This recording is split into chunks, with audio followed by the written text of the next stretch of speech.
দুপুরে রান্না নিয়ে চলে আসলাম। এখানে আমার চিংড়ি মাছ নাই ঘরে, তাই আমি বড় একটা বাগদা চিংড়ি কেটে কুচি কুচি করে নিয়েছি। এখন দিয়ে দিব আমি লাল শাক। এই দেখেন আমার মেয়ে ক্লে দিয়ে ক্লিপ বানিয়েছে, এরকম একা একা বানিয়ে বানিয়ে পরে। এখন দিয়ে দিব কয়েকটা কাঁচামরিচ দিয়ে ঢাকা দিয়ে সেদ্ধ করে নিব। ঢাকনা দিয়ে ঢেকে, লাল শাকটা সেদ্ধ হয়ে এসেছে। এখন লাল শাকটা তেলে দিয়ে নিব। 3-4 কোয়া রসুন আর সামান্য একটু পেঁয়াজ কুচি দিয়ে এটা লাল লাল করে ভেজে নিব। লাল লাল হয়ে এসেছে, এখন মিক্স করে নেব। শাক ভাজিটা হয়ে গেছে, এখন আর একটা রান্না করব।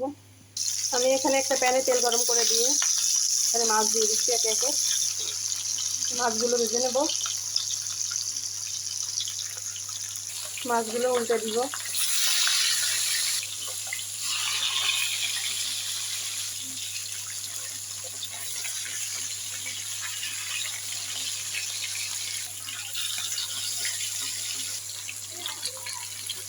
মাছটা আমার ভাজা হয়ে গেছে। এখন মাছ ভাজার তেলটা কড়াইয়ের ভিতর দিয়ে আমি দিয়ে দিলাম কিছুটা পেঁয়াজ কুচি, দিয়ে দিলাম লবণ, দিয়ে পেঁয়াজটাকে লাল লাল করে ভেজে দিব। দিয়ে দিলাম রসুন বাটা, দিয়ে দিব ফুলকপি আর শিম। এখন এই পেঁয়াজ রসুনের সঙ্গে সবজিটাকে আমি ভেজে দেব।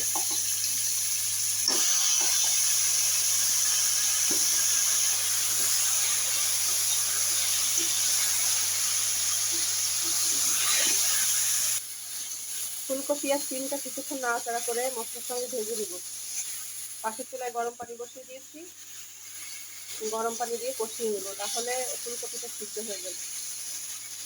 দিয়ে দিব হলুদের গুঁড়া, মরিচের গুঁড়া আর দিয়ে দিলাম ধনিয়া গুঁড়া, দিয়ে নাড়াচাড়া করে এখন দিয়ে দিব গরম পানি।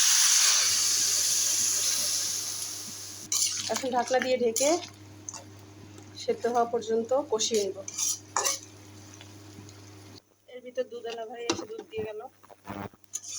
তরকারিটা আমার প্রায় কষানো হয়ে যাচ্ছে। এই পর্যায়ে অল্প একটু জিরা গুঁড়া দিয়ে দিব। কষানো হয়ে গেছে, ঝোলের জন্য পানি দিয়ে দিব। পানি দিয়ে দিলাম। যতই খারাপ কফি হোক না কেন, কফিটা গলে যাবে গরম পানির কারণে। তরকারিটা ঝোল ফুটে আসছে, আমি একে একে মাছগুলো দিয়ে দিব।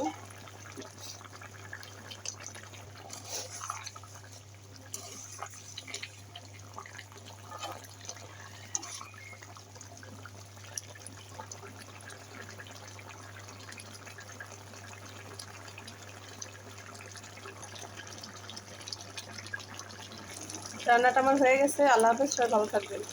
সবজি রান্না করেছি, তাই মাহি খাবে না, তাই লেন্সি তো মাহিকে ভেজে দিচ্ছে আলাদা করে।